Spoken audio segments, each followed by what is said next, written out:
एक मिनट है, एक मिनट मैम, हाँ 1 मिनट फोटो थोड़ा पीछे आ जाओ, पीछे आ जाओ, थोड़ा लाइन में आ जाएगा। हाँ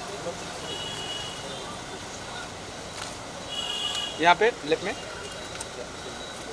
लुक सेंटर मैम।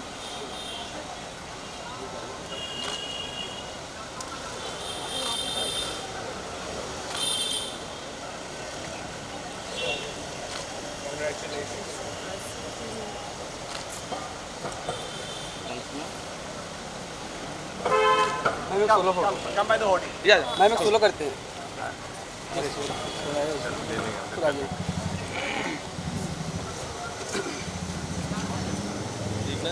पीछे देख रहे हैं। हाँ हाँ पीछे पैर संभालना। हाँ कनेक्ट करो, गिरेंगे फिर ये भाई जल्दी कर लो। कनेक्ट करना है, धीरे धीरे। स्टेप नीचे, एक स्टेप नीचे। हाँ अच्छी बात है। डाउन है, होर्डिंग पे, होर्डिंग पे, होर्डिंग पे। अब बात करो, रुक जाओ, आने दो, थोड़ा रुक जाओ।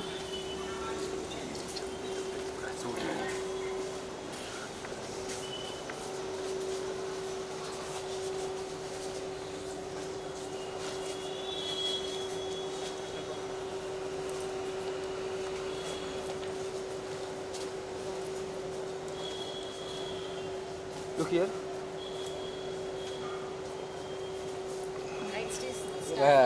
या right to left.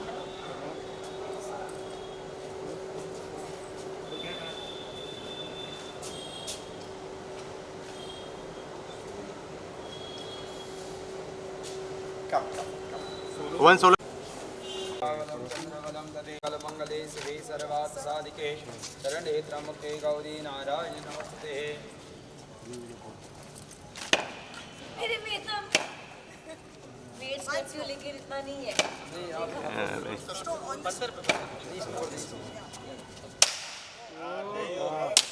Yes yes yes yes. ताकत है गदर वाली, गदर वाली ताकत है। गदर वाली लेकिन वो ताकत तो सनी दी वाली इधर आजा। ताकत आई कहाँ से?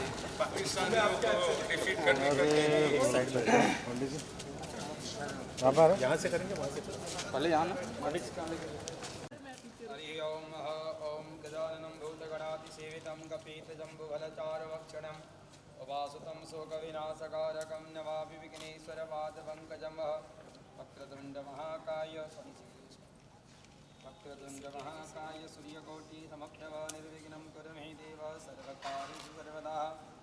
विनायकं गुरुं भानौ ब्रह्म विष्णु महेश्वरं सरस्वती प्रणमयादौ सर्वकार्यसिद्धये सर्वमङ्गलमङ्गले शिवे सर्वार्थसाधिके शरणे त्र्यम्बके गौरी नारायणि नमस्ते। भद्रं कर्णेभिः शृणुयाम देवाः भद्रं पक्षेवाक्षभिर्जत्राः त्रिरङ्गैस्तुष्टवागुंसस्तनभिर्वसेमहि देवहितं यदायुः। सोमकश्च गदन्तस्य कपिलो गजकर्णकः लम्बोदरस्य विकटो विघ्नाशो विनायकः। धूम्रकेतुर्गणाधिक्षो बालचन्द्रगजाननं द्वादशैतानि नामानि यापटिचुणयादपिः। इतिहारं विवाहे च प्रवेशेन्द्रगमे तथा सङ्ग्रामे सङ्कष्टे चैव विघ्नस्य न जायते। शुक्लाम्बरधरं देवं शशिवर्णं चतुर्भुजं प्रसन्नवदनं ध्यायेत् सर्वविघ्नोपशान्तये। अभिप्सितासिद्ध्यर्थं भुजितो यासुरासुरैः सर्वविघ्नानां तस्मै गणाधिपतये नमः। सर्वमङ्गलमङ्गले शिवे सर्वार्थसाधिके शरणे त्र्यम्बके गौरी नारायणि नमस्ते। सर्वदा सर्वकार्येषु नमस्ते सायमङ्गलं। येषां हृदयस्थो भगवान् मङ्गलाय तनोहरि तदेव लग्नं सुदनं तदेव तारावलं चन्द्रवलं दैवपदं तदेव लक्ष्मीपतिमृगं स्मरामि।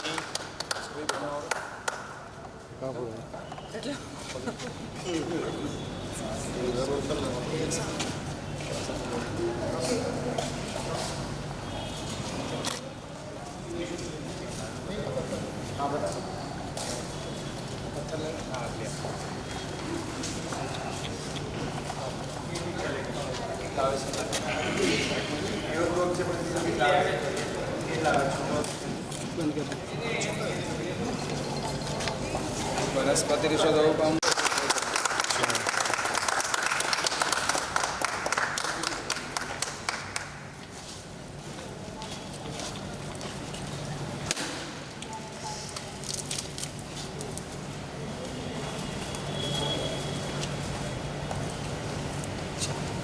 नमस्कार कर लीजिए।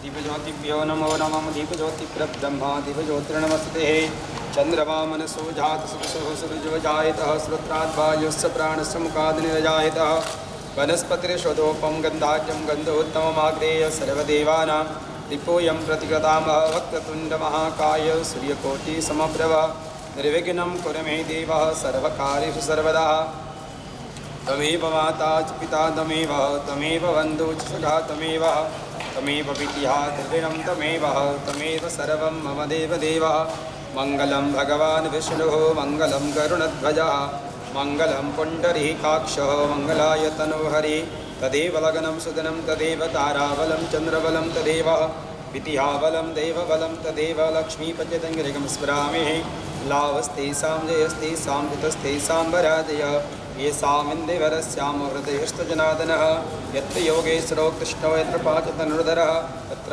श्रीर्विद्या भूतधर्वानीतिर्मतिर्ममः विनायकं गुरुं भानु ब्रह्म विष्णुमहेश्वरं सरस्वती प्रणमयादौ सर्वकार्यसिद्धये।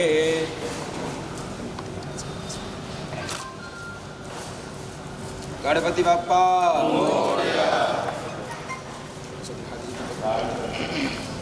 कर्पूरगौरं कृणावतारं संसारसारं भुजगेन्द्रहारं सदा वसन्तमृदयारविन्दे भवं भवामि सहितं नमामि मङ्गलं भगवान् विष्णुः मङ्गलं गरुडध्वजः मङ्गलं पुण्डरीकाक्षः मङ्गलाय तनोहरि तदेव लग्नं सुदिनं तदेव ताराबलं चन्द्रबलं तदेव विद्याबलं देवबलं तदेव लक्ष्मीपतितङ्गिरिकं स्मरामि लाभस्तेषां जयस्तेषां कुतस्तेषां वराजय येषामिन्दिवरस्याम हृदयस्थजनादनः गजानन गणपतिभ्यो नमो नमः भोलाम्बे मात की जय।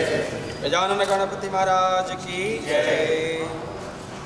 विघ्नहरते नमः विघ्नेश्वराय वरदाय सुरप्रियाय लम्बोधराय सकलाय जगजिताय नागाननाय श्रुतियज्ञविभूषिताय गौरीसुतगणनाथ नमो नमस्ते एकदन्ताय विद्महे वक्रतुण्डाय धीमहि तन्नो दन्ति प्रचोदयात् तत्सतः गणपत्यादिदेवताभ्यो नमो नमः नमो गणेभ्यो गणपतिभ्यः नमो नमो भ्रातृभ्यो भ्रातृपतिभ्यः नमो गृत्सभ्यो गृत्सपतिभ्यः नमो नमः गणपते नमः सेवन्तिकावकुलचम्बकपादलवजैर्पुण्यागजातिकरवीररसालपुष्पैर्बिल्वः प्रवालतुलसीदलमाञ्जरीविरत्वं पूजयामि जगति स्वरमे प्रसीद गणपते नमः।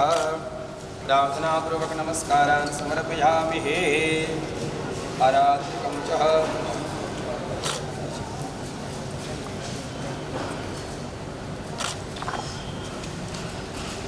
प्रसादं च नैवेद्यं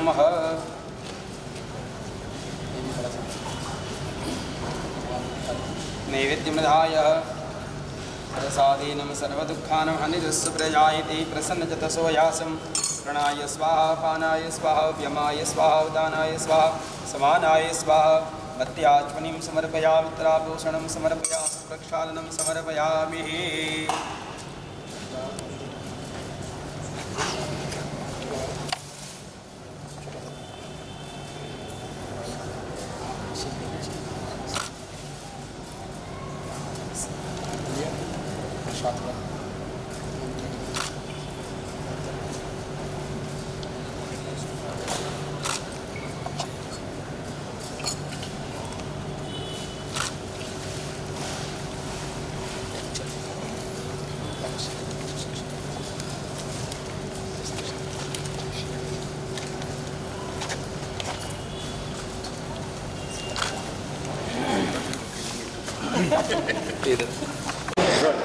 पहले तो आप दोनों को कॉन्ग्रेचुलेशन, एक ऐसी स्टूडियो की शुरुआत होने जा रही है। काफ़ी अमेजिंग लोकेशन है, स्टूडियो भी काफ़ी अमेजिंग लग रहा है।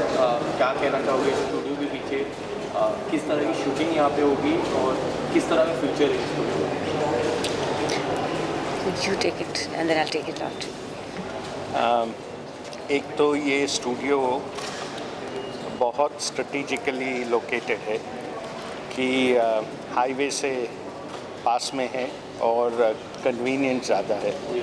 उसके ऊपर हम लोग ने फैसिलिटीज़ अच्छी लगाई हुई है, इस तरह की लगाई हुई है कि मोबाइल वैन्स की ज़रूरत न पड़े। यहाँ साथ में हम लोग कैंटीन भी चालू करने वाले हैं, तो फिर यहाँ खाना भी मिलेगा और स्वादिष्ट नाश्ते भी मिलेंगे। अपार्ट फ्रॉम दैट यहाँ शूटिंग के लिए और सब फैसिलिटीज़ टॉप ग्रेड हम कोशिश कर रहे हैं कि सब लगा लें ताकि सबसे अच्छा शूटिंग यहाँ हो सके, फिल्म्स की शूटिंग हो सके, एडवर्टिजमेंट्स की शूटिंग हो सके और सीरियल्स की शूटिंग हो सके, यानी सब का पॉसिबिलिटी यहाँ है। और इससे हम आशा रखते हैं कि बहुत से प्रोड्यूसर्स ये जगह पसंद करेंगे। सो एज एन आर्टिस्ट मैं यही कह सकती हूँ कि एक आर्टिस्ट जो अपने साल के ऑलमोस्ट 250 दिन एक स्टूडियो में बिताते हैं और 16-16 घंटे दिन के, ये स्टूडियोज़ हमारे लिए घर बन जाता है। और लेकिन बहुत कम स्टूडियो है जो हमको घर के फैसिलिटीज़ देते हैं, वो कंफर्ट, वो क्लिनलीनेस और वो A1 फैसिलिटीज़। ये स्टूडियो उनमें से है। ना ही ये हमारे घर से बहुत नज़दीकी में है तो हमारा टाइम सेव हो जाता है, पर अगर आप ये स्टूडियोज़ के मेकअप रूम्स देखोगे, स्टूडियोज़ के कैंटीन देखोगे, तो हमें मेकअप वैन्स की ज़रूरत नहीं है जो एक आर्टिस्ट को हमेशा एक क्लॉस्ट्रोफोबिक फील देती है। ये सब उन्होंने एक आर्टिस्ट के नज़रिया से देखा हुआ है, एक प्रोड्यूसर के नज़रिया से देखा हुआ, एक फिल्म मेकर से नज़रिया देखते हुए कि ये सब टेक्नीशियंस के नज़रों से ये स्टूडियो देखा गया कि ये फैसिलिटीज़ क्या ज़रूरत पड़ेंगी, और ये सब facilities top of the line दी गई हैं ये स्टूडियोज़ में। और कंटिन्यूस ये स्टूडियो का मोटो और मोटिव यही है कि continuously to upgrade, to innovate and to make it better and better. So और ऑफ कोर्स डिस्टेंस तो है ही बहुत अमेजिंग, और ख़ासियत यही है कि एक साफ़ सुथरा कैंटीन जो हर स्टूडियो में नहीं होता, बल्कि शायद फिल्म सिटी के अलावा में और शायद यशराज के अलावा में होता नहीं है, ये स्टूडियोज़ में है, with the variety of food भी जो कहीं और नहीं मिलता। सो देयर मैनी फैसिलिटीज़ जो सिर्फ और सिर्फ इसी स्टूडियो में अवेलेबल है।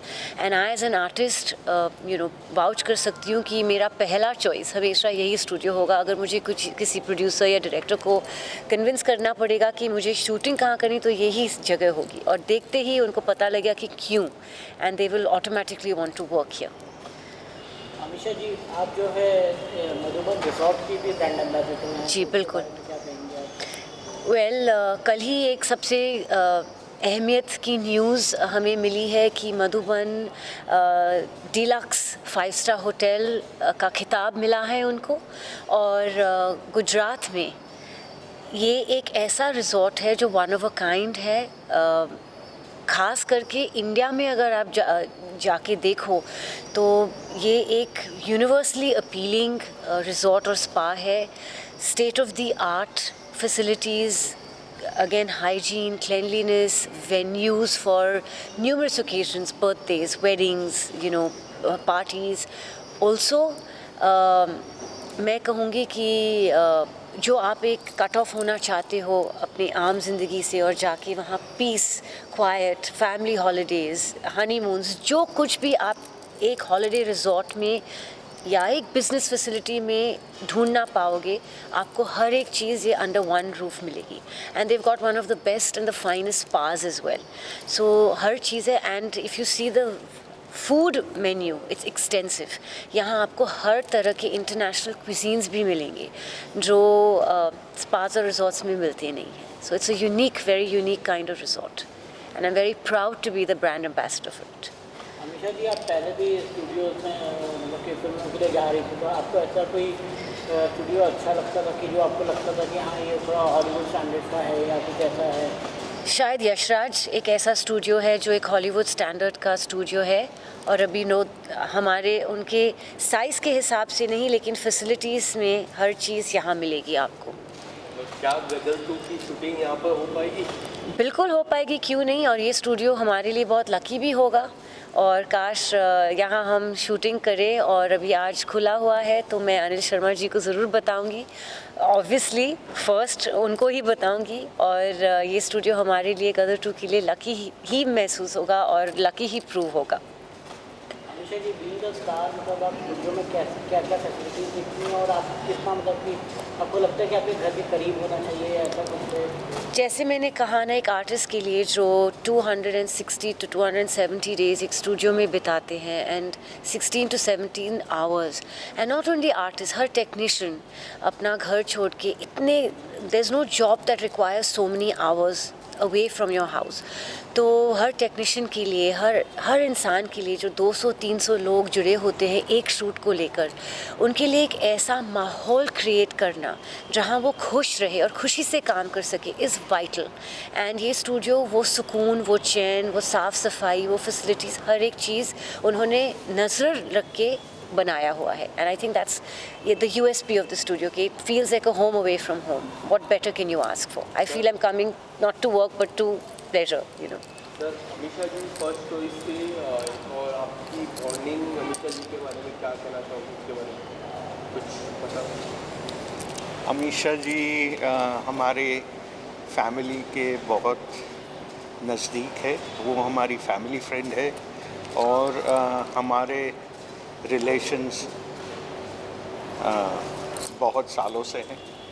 सो अमीषा जी की हमने बहुत इनपुट्स लिए थे ये स्टूडियो करते वक्त, बिकॉज़ उनको काफ़ी एक्सपीरियंस है फिल्म लाइन में, इतने सालों से हैं इसके कारण, और वो इनपुट्स लेके हम लोग ने ये इम्प्रूवमेंट्स भी बहुत किए ताकि हम लोग हो सके उतना सबसे बेस्ट फैसिलिटी हम दे सकें। अमीषा जी गदर 2 आने वाली है, हमें पता है आप काफ़ी एक्साइटेड है, इंस्टाग्राम प्रोफाइल भी आपने रखी है गदर 2 का, किस तरह की तैयारी शुरू है गदर 2 के लिए और कब तक गदर 2 रिलीज़ होने वाली है? वेल, गदर 2 अगले साल के फर्स्ट हाफ में, फर्स्ट 3-4 मंथ्स में रिलीज़ होगी और हिंदुस्तान की सबसे बड़ी हिट फिल्म, आइकॉनिक फिल्म को एक पार्ट 2 मिल रहा है, तो खुशी के अलावा और क्या कह सकती हूँ मैं। जैसे मैं हमेशा कहती हूँ कि आइकॉनिक फिल्म्स बहुत कम बनते हैं, इन अ डेकेड में be once if you are lucky, और एक हिस्सा बनना बहुत बड़ी बात है आर्टिस्ट के लिए। लेकिन एक पार्ट 2 बनना, ये हिंदुस्तान के किसी आइकॉनिक फिल्म के साथ नहीं हुआ है, हॉलीवुड में भी नहीं हुआ था। सिर्फ अभी जाके टॉम क्रूज़ की मैवरिक, टॉप गन को पार्ट 2 मिली, जहां उन्होंने सेम कैरेक्टर्स को लेके स्टोरी फॉरवर्ड की है। पार्ट 1, पार्ट 2, पार्ट 3, पार्ट 4 काफ़ी फिल्मों की मिलते हैं, लेकिन सेम फैमिलीज़ को लेके, सेम कैरेक्टर्स को लेके, सेम पल्स को लेके कहीं कहानियाँ आगे नहीं बढ़ती।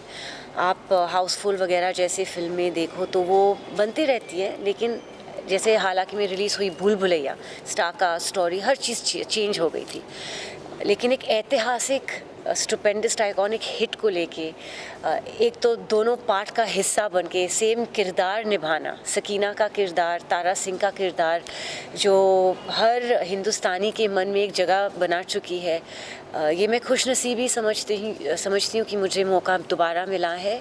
और ये कहानी एक इंडिया पाकिस्तान को लेके फिर से पीरियड बैकड्रॉप है, बेस्ड इन 1971, और वही खूबसूरत मोमेंट्स जो गदर 1 में थे, गाने, एक्शन, डायलॉग्स, हर चीज़ जिसने गदर 1 को हिंदुस्तान की सबसे बड़ी हिट बनाई थी, गदर 2 को हम वही इमोशन लेके आगे बढ़ा रहे।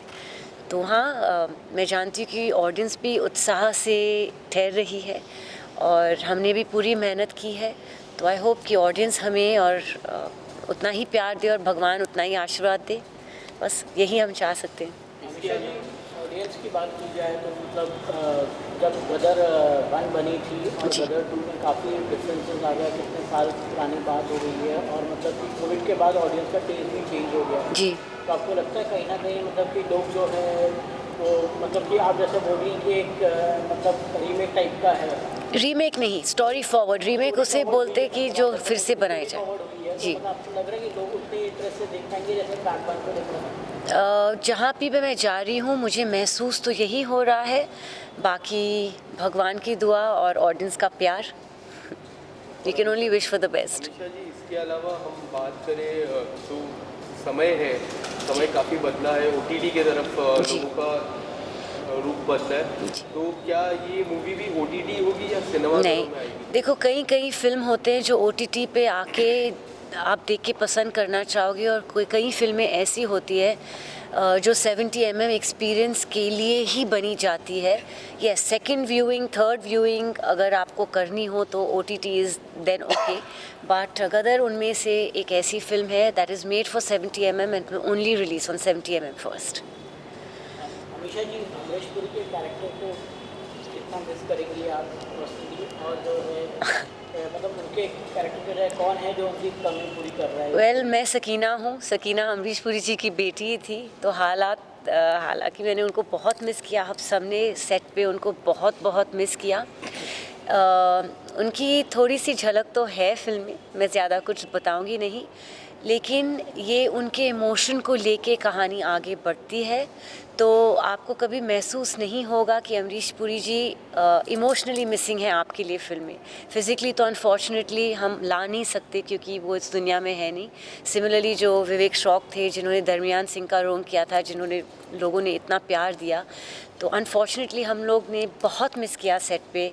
दे वर वाइटल कैरेक्टर्स और फिल्म को बहुत ऐड किया था, पर आई होप कि जो भी उनकी जगह में आ रहे हैं वो ऑडियंस को उतना ही अच्छे से खींच ले अपनी तरफ, और ऑडियंस उतना ही प्यार दे उनको। अमीषा जी, इसके अलावा सोशल मीडिया पे किस तरह के आपको रिस्पॉन्स मिले?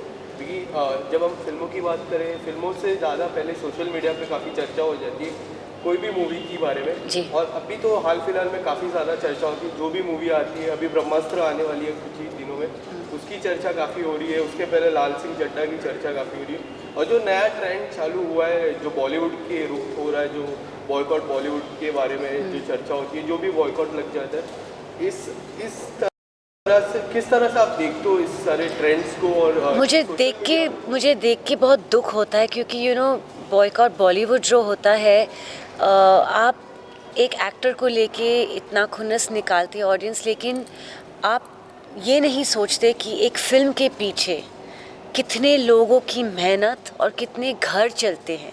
एक फ़िल्म से 3000 घर जुटते हैं। आप हर एक टेक्नीशियन से लेके प्री प्रोडक्शन से लेके पोस्ट प्रोडक्शन और रिलीज़ तक इतने सारे अमीर गरीब घर जुड़े हुए थे, जिनके डेली आमदनी, जिनका रोटी रोज़ा एक फ़िल्म है। थिएटर के लोग हो, थिएटर पे अगर ऑडियंस जाएगी तो एक टिकट काउंटर वाले का जॉब से लेके एक समोसा वाला जो अपना घर चलाने के लिए एक छोटी सी 20 रुपए के समोसा आपको बेच रहा है, हर एक का घर चलता है। तो I think that I can only hope and pray कि ये ट्रेंड ख़त्म हो, क्योंकि बहुत लोगों की आमदनी इस पे चलती है। Thank you. Yes, thank you. Thank you. Thank you.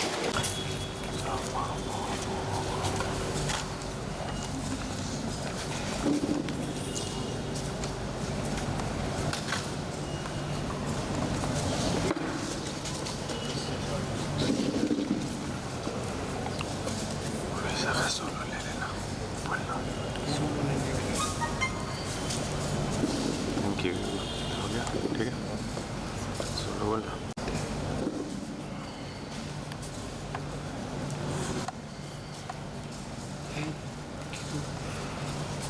Okay, thank you.